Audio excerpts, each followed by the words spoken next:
So ఈ Adani company ఏదైతే ఉందో అదానీ కంపెనీకి సంబంధించి వాటిని అక్కడ జరుగుతున్న పరిణామాలను చూస్తున్న నేపథ్యంలో సాధారణం కన్నా ఎక్కువ బిల్లులు వస్తున్నాయన్నదే ఇక్కడ ముఖ్యంగా వినిపిస్తున్న ఒక ఏదైతే ఉందో విమర్శగా మనకు కనిపిస్తోంది. ఇక దీనికి సంబంధించి చూసినప్పుడు కూడా ఈ అదానీ కంపెనీకి సంబంధించిన స్మార్ట్ మీటర్లు ఏవైతే ఉన్నాయో వివిధ రాష్ట్రాల్లో కూడా ఇదే తరహా అనుమానాలను వ్యక్తం చేస్తూ ఇలాంటి విమర్శల్ని వెలువెత్తున్న నేపథ్యంలో కొద్దిమంది వెనక్కి తగ్గిన పరిస్థితి కూడా మనకు కనిపిస్తుంది. ఇక ఓవరాల్గా చూసినప్పుడు దాదాపుగా ₹1000 ఒకసారి రీఛార్జ్ చేస్తే ₹300 క్రెడిట్ లిమిట్ మొదట్లో వస్తుంది. ఆ తర్వాత ఎప్పుడైతే ఈ ₹300 పవర్ని యూజ్ చేసిన తర్వాత అది డిస్కనెక్ట్ అయిన తర్వాత ఏదైతే డబ్బులు కడతారో డబ్బులు కట్టినప్పుడు 15 నిమిషాల తర్వాతనే అది యాక్టివేట్ అయ్యే పరిస్థితి మనకు కనిపిస్తున్నప్పుడు వినియోగదారుల్లో దానిపైన ఎక్కువ ఇబ్బంది కలిగిన పరిస్థితి కనిపిస్తుంది. దీనికోసం 2023లో దాదాపుగా 28 లక్షల స్మార్ట్ మీటర్లకు గాను ₹3,720 కోట్ల అంచనాలతో ఇది మొత్తం ముందుకు వెళ్ళిన పరిస్థితి మనకు కనిపిస్తుంది. సో ఇక స్మార్ట్ మీటర్ల అదానీ కంపెనీకి సంబంధించిన సంబంధం మనం చూస్తూ ఉంటే మరొక ప్రశ్న ఇక్కడ మనకు కనిపిస్తుంది. ఇక నిజంగానే స్మార్ట్ మీటర్ల వల్ల అధిక కరెంట్ వచ్చే అవకాశం ఉందా, అధిక కరెంటు బిల్లులు వచ్చే అవకాశం ఉందా అన్నది ఒక ప్రశ్న కనిపిస్తుంటే ఏదైతే గ్రౌండ్ లెవెల్లో చూసినప్పుడు ఖచ్చితంగా గతంలో సేమ్ అదే హౌస్ హోల్డ్స్ అదే ఎలక్ట్రిసిటీ వినియోగం ఉన్నా సరే అంతకుముందు వచ్చిన బిల్లులకి ఇప్పుడు స్మార్ట్ మీటర్లు బిగించిన తర్వాత వస్తున్న బిల్లులకు కూడా అనూహ్యమైన తేడాలు గమనించడం అనేది వినియోగదారులు గమనించారు. అంతేకాకుండా వాటికి సంబంధించి రిపోర్ట్స్ చేసిన పరిస్థితి మనకు కనిపిస్తుంది. ముఖ్యంగా దాదాపుగా ₹4,000 నుంచి ₹6,000 ఒక్కొక్క మీటర్ మీద ఎక్స్ట్రా కాస్ట్ పెట్టడము, ఆ కాస్ట్ మొత్తాన్ని మళ్ళీ తీసుకొచ్చి ప్రజల మీదే భారంగా మోపిన పరిస్థితి మనకు కనిపిస్తుంటే అవన్నీ మనకి ట్రూ అప్ ఛార్జీల పేరుతో ప్రజల ముందుకు వెళ్తుంటే అదే కాకుండా ఏవైతే వాళ్ళు వినియోగించిన యూనిట్లకు వాళ్ళకు వస్తున్న బిల్లులకు అసలు సంబంధం లేదు అనే విధంగా ఉన్నాయి అన్నది కూడా మరికొన్ని ఆరోపణలు వినిపించాయి. మనం దానికి సంబంధించి గత 2-3 రోజుల నుంచి కూడా కొన్ని వార్తలు కూడా ప్రసారం చేసాం. అందులో ముఖ్యంగా గతంలో వేలల్లో వచ్చిన బిల్లులు ఇప్పుడు లక్షల్లో మారడం, అంటే ఒక వ్యక్తి ₹97,000 యావరేజ్గా బిల్లు కట్టే వాళ్ళకి ₹2,40,000 పైగా బిల్లు వచ్చింది అన్నది కూడా ఆయన ఒక ఆరోపణ చేశారు. దానికి సంబంధించి కూడా వివరణ తీసుకునే ప్రయత్నం చేశారు. అదంతా కూడా మనం చూసాం. అంతేకాకుండా శ్రీకాకుళం జిల్లాలో కూడా గతంలో ₹1,900 నుంచి ₹2,000 వచ్చిన బిల్లు కాస్త ఇప్పుడు 4,000 పైగా బిల్లు వస్తుందంటూ కూడా వాళ్ళు కూడా ఆరోపించిన నేపథ్యంలో ఈ ఏవైతే స్మార్ట్ మీటర్లు ఉన్నాయో ఈ స్మార్ట్ మీటర్ల వల్ల ఖచ్చితంగా అధిక కరెంట్ వస్తుంది, అధిక కరెంటు బిల్లు వస్తున్నాయన్నది వినియోగదారులు చేస్తున్న ఒక ఆరోపణలాగా మనకు కనిపిస్తుంది. ఇక మరొక ఇంపార్టెంట్ ఇష్యూ మనం చూస్తే స్మార్ట్ మీటర్ల కొనుగోలులో స్కామ్ జరిగింది అన్న ఆరోపణలో నిజమెంత అన్న విషయంపైన కూడా మనం మాట్లాడాలి. దీనికి సంబంధించి ఖచ్చితంగా స్మార్ట్ మీటర్ల కొనుగోలులో స్కామ్ జరిగింది అన్న విషయానికి సంబంధించి గతంలోనే మనం ఏదైతే విద్యుత్ రంగంలో జరుగుతున్న అవకతవకలు అవినీతికి సంబంధించిన విషయంపైన మనం మాట్లాడుతూ వచ్చాము. ఆ విషయాన్ని కూడా మనం చూడాల్సిన అవసరం ఉంటుంది. ఇందులో DBT direct benefit transfer for agriculture consumers అని కూడా ఒక స్కీమ్ ఉంది. దానికి సంబంధించిన విషయం కూడా మనం మాట్లాడదాము. మొత్తానికి స్మార్ట్ మీటర్ల కొనుగోలుకు సంబంధించి చూసినప్పుడు మాత్రము ఒక్క విషయం అయితే చాలా క్లియర్గా మనకు కనిపిస్తుంది. అందులో ముఖ్యంగా మనం చూసినప్పుడు ఏదైతే ఆర్డీఎస్ఎస్ స్కీమ్లో అంటే రీవ్యాంప్డ్ డిస్ట్రిబ్యూషన్ సెక్టర్ స్కీమ్ అన్నది అయితే మనం చూసామో అందులో కేవలము ఈ టెండర్లను చేసినప్పుడు జగన్మోహన్ రెడ్డి అధికారంలో ఉన్నప్పుడు పిఎఫ్సిలో అంటే పవర్ ఫైనాన్స్ కార్పొరేషన్లో ఏవైతే కంపెనీలు అక్కడ ఎన్పానల్ అయ్యాయో ఆ కంపెనీలకు మాత్రమే అవకాశం కలిగేలాగా నిర్ణయం తీసుకోవడము, దానికి సంబంధించిన టెండర్ డాక్యుమెంట్ మొత్తం అవన్నీ చూడడం ద్వారా విద్యుత్ కనెక్షన్లకు ఒకటే షిరిడి సాయి ఎలక్ట్రికల్స్ ఏవైతే అవి పట్టణ ప్రాంతాల్లోనూ పారిశ్రామిక వాటిల్లోనూ వచ్చేలాగాను అది నెలకు 200 యూనిట్లకు పైగా ఏదైతే కరెంటు వాడే వాళ్ళకి మాత్రము అదానీ ప్రీపెయిడ్ స్మార్ట్ మీటర్లు బిగించేందుకు అనుమతులు ఇవ్వడం అన్నది మనం చూసాం. దీని ద్వారా చూస్తే సింగిల్ ఫేజ్ వినియోగదారులకు నెలకు ₹86, 3 ఫేజ్ వినియోగదారులకు నెలకు ₹196 చొప్పున 92 నెలల పాటు చెల్లించేలాగా, అంటే సింగిల్ ఫేజ్ చేసే వాళ్ళ వినియోగదారులపై ₹7,912, 3 ఫేజ్ వినియోగదారులపై ₹16,192 భారం పడేలాగా కనిపిస్తుంది. ఇక వీటిని బహిరంగ మార్కెట్లో చూసినప్పుడు ₹3,200 నుంచి ₹7,800 మాత్రమే ఉంటే మాత్రం ఇక్కడ దాదాపుగా డబల్ రేట్లకు వీటిని కొనుగోలు చేసే ప్రయత్నం జరిగిందన్నది మనకు కనిపిస్తుంది.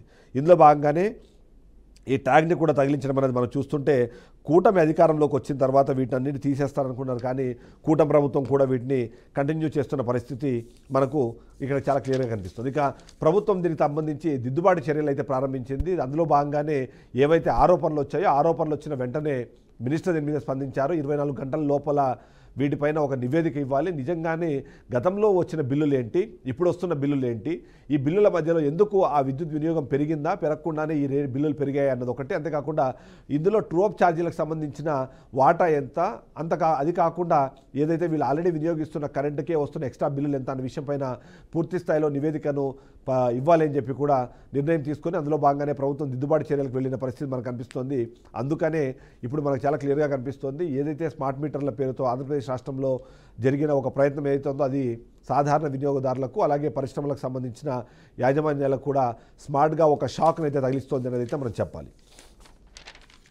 ఇక దీనికి సంబంధించి మరొక కీలకమైన అంశం మనం చూస్తున్నాం. ఏదైతే నేను ముందుగానే చెప్పినట్టుగా స్కామ్ జరిగిందా లేదా, ఆ స్కామ్ జరిగింది అనే విషయానికి సంబంధించి కొన్ని డిస్కషన్లు జరుగుతున్న నేపథ్యంలో ఈ స్మార్ట్ షాక్లో ముఖ్యంగా దీనికి సంబంధించి మనం చూసినప్పుడు ఏదైతే direct benefit transfer of for agriculture consumers అనే పేరుతో ఏదైతే నిర్ణయం తీసుకున్నారో ఆ నిర్ణయానికి సంబంధించి ఇప్పుడు ఒక వివాదం అయితే రేగింది. ఆ వివాదానికి సంబంధించి మనం ఏపీఎస్పీడీసీఎల్ సంబంధించిన విషయాల గురించి మనం మాట్లాడుతున్నాం. సంతోష్ రావు ఇక్కడ వచ్చిన తర్వాత కానివ్వండి, అంతకుముందు ఉన్న పరిస్థితుల్లో కూడా దీనికి ఏం జరిగింది అన్నది మనం చూస్తే ఏపీ గవర్నమెంట్ ఈ పథకం కోసం ఏదైతే డీబీటీ వీటి కోసం దీనిలో ఏదైతే చేస్తారంటే అగ్రికల్చర్ కనెక్షన్స్ ఏవైతే ఉన్నాయో వాటికి మీటర్లను బిగించడం ద్వారా అక్కడ విద్యుత్ వినియోగం ఎంత జరుగుతుందని తెలుసుకునే ప్రయత్నం చేస్తారు. ఆ పథకం కోసం ఏపీఎస్పీడీసీఎల్ సంస్థకు దాదాపుగా 2,400 కోట్ల రూపాయలని ఏపీ ప్రభుత్వం అనేది కేటాయించింది. తద్వారా స్మార్ట్ మీటర్లను ఇక్కడ పెట్టాలి. స్మార్ట్ మీటర్లను బిగించడం ద్వారా ఇక్కడ ఏదైతే విద్యుత్ వినియోగం ఉందో దానికి సంబంధించిన సరైన వివరాలు సేకరించే ప్రయత్నము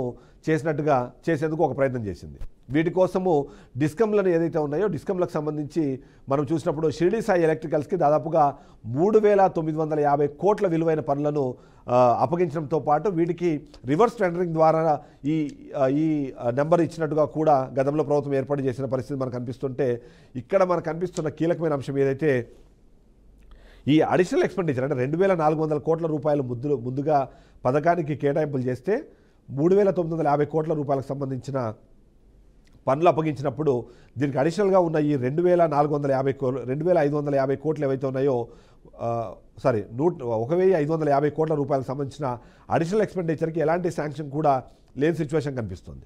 ఇక అదనపు ఖర్చులకు ప్రభుత్వం నుంచి ఎలాంటి కేటాయింపులు లేవు. అంతేకాకుండా దీనికి సంబంధించి ఎలాంటి అనుమతులు కూడా లేని పరిస్థితుల్లో ఆ 1,550 కోట్ల రూపాయలని తీసుకున్న పరిస్థితి మనకు కనిపిస్తుంటే, అంతేకాకుండా ఇప్పటి వరకు ఆ అదనంగా ఏదైతే ఖర్చు చేశామని వాళ్ళు చెప్తున్న అమౌంట్ ఉందో అది ప్రభుత్వం నుంచి విడుదల కూడా కాని పరిస్థితి ఉంది. దీనివల్ల దాదాపుగా డిస్కమ్కి దాదాపుగా 1,550 కోట్ల రూపాయల నష్టం జరిగింది అన్న ఒక అంచనా అయితే మనకు కనిపిస్తోంది. ఆ నష్టము తర్వాత మనం తెలుసు డిస్కంలు ఒకసారి నష్టంలోకి వెళ్ళాయంటే ఆ డిస్కంలను మళ్ళీ ఆ ఖర్చును మొత్తాన్ని సాధారణ వినియోగదారుల మీదకి తీసుకెళ్తారన్నది మనకు తెలుసు.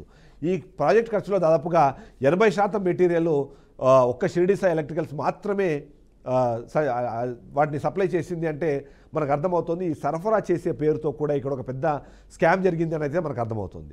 అందులో భాగంగానే ప్రాజెక్టులో జరిగిన అంటే మొత్తం ప్రాజెక్టుకు సంబంధించి మనం చూసినప్పుడు 80% పైగా మెటీరియల్ ఒకే ఒక కంపెనీ అది షిరిడి సాయి ఎలక్ట్రికల్స్కి మాత్రమే అవకాశం కల్పించడం చూసినప్పుడు మనకు అర్థమవుతున్న విషయం ఇక్కడ చాలా క్లియర్గా స్కామ్ జరిగేందుకు అవకాశాన్ని క్రియేట్ చేసుకున్నారు. ఆ అవకాశాన్ని క్రియేట్ చేసుకోవడంతో పాటు దాదాపుగా దీన్ని మొత్తం చూస్తున్నారు అంటే ఇక గత ప్రభుత్వం దాదాపుగా 700 కోట్ల రూపాయల చెల్లింపులను మనం చూస్తున్నాము. 800 కోట్ల రూపాయలకు సంబంధించి షిరిడి సాయి ఎలక్ట్రికల్స్కి ఆల్రెడీ ఇప్పటికే పే చేసింది. 700 కోట్ల రూపాయలని 2 డిస్కంలు కలిపి ఏపీఎస్పీడీసీఎల్ కానివ్వండి ఏపీపీడీసీఎల్ కానివ్వండి 2 కలిపి గత ప్రభుత్వానికి చేయడం ద్వారా అది ఆ 2 అమౌంట్లు కూడా షిరిడి సాయి ఎలక్ట్రికల్స్కి వెళ్ళిన పరిస్థితి మనకు కనిపిస్తుంది. అంటే ఇంకో 20% ప్రాజెక్టు పనులు అంటే దాదాపుగా 400 కోట్ల రూపాయలకు సంబంధించిన అగ్రిమెంట్ కండిషన్స్ ఏవైతే ఉన్నాయో అది 220 కోట్లను ఏపీఎస్పీడీసీఎల్ అలాగే మరి మిగిలిన 2 కూడా 180 కోట్ల రూపాయలని ఇవ్వాల్సిన పరిస్థితి మనకు కనిపిస్తుంది. 20% పనులు ఇంకా పెండింగ్లో ఉన్న పరిస్థితుల్లో అవి 2 కూడా రెండిట్లో ఉన్నాయి.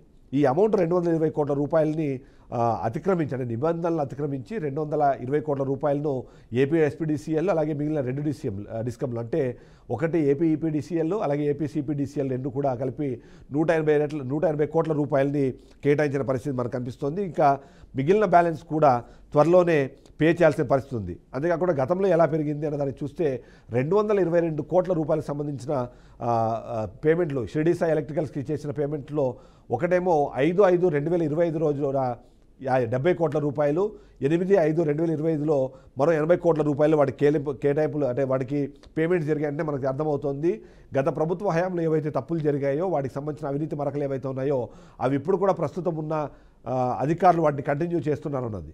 సో ఈ కంటిన్యూ చేసే నేపథ్యంలో ఈ తప్పులు ఏవైతే జరుగుతున్నాయో వీటిని నివారించాల్సిన బాధ్యత రాష్ట్ర ప్రభుత్వం మీద ఉంటుంది. మనం మొదటి నుంచి చెప్తున్నాము, ఏదైతే ఈ ఇష్యూకి సంబంధించి మనం చూసినప్పుడు కూడా మొదటి నుంచి చంద్రబాబు నాయుడు అలాగే పవన్ కళ్యాణ్ ఎలాంటి అవినీతికి తావు లేకుండా మేము అధికారాన్ని నడుపుతాము, అంతేకాకుండా ప్రభుత్వ పాలనలో ఇలాంటి అవకతవకలకు అవకాశం లేకుండా ఉంటుంది అన్నది మనం చెప్పిన పరిస్థితి చూసాం. అంటే ఇప్పుడు ఈ ప్రభుత్వం అధికారంలోకి వచ్చిన తర్వాత కూడా ఇది జరుగుతోంది అంటే అదేంటన్నది మనం ఒకసారి చూడాల్సిన సిచ్యువేషన్ కనిపిస్తుంది.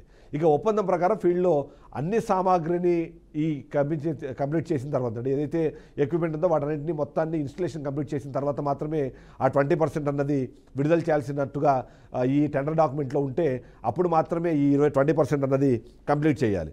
కానీ ప్రాజెక్ట్ కాస్ట్ని ఇప్పటికే ఓన్ ఫండ్తో ఏపీఎస్పీడీసీఎల్ కంప్లీట్ చేస్తున్న పరిస్థితి కనిపిస్తుంటే ఫీల్డ్లో ఏ సింగిల్ సర్వీస్కి కూడా మీటర్లు అమర్చకుండానే ఈ మొత్తాన్ని కంప్లీట్ చేసినట్టుగా ఏదైతే నిర్ణయం తీసుకున్నట్టుగా ఏపీఎస్పీడీసీఎల్ తన స్వంత నిధుల నుంచి ఈ ప్రాజెక్ట్ ఖర్చులో 20% చెల్లించింది అంటేనే అర్థమవుతోంది మనకి ఈ స్మార్ట్ షాక్ అన్నది కేవలం ప్రజలకే కాదు ప్రభుత్వానికి కూడా ఇచ్చినట్టుగా మనం ఇక్కడ చెప్పాల్సిన పరిస్థితి అయితే కనిపిస్తోంది. సో వీటి కారణంగానే ఇవన్నీ జరుగుతున్నట్టుగా మనకైతే చాలా క్లియర్గా అర్థమవుతుంది. ఒకసారి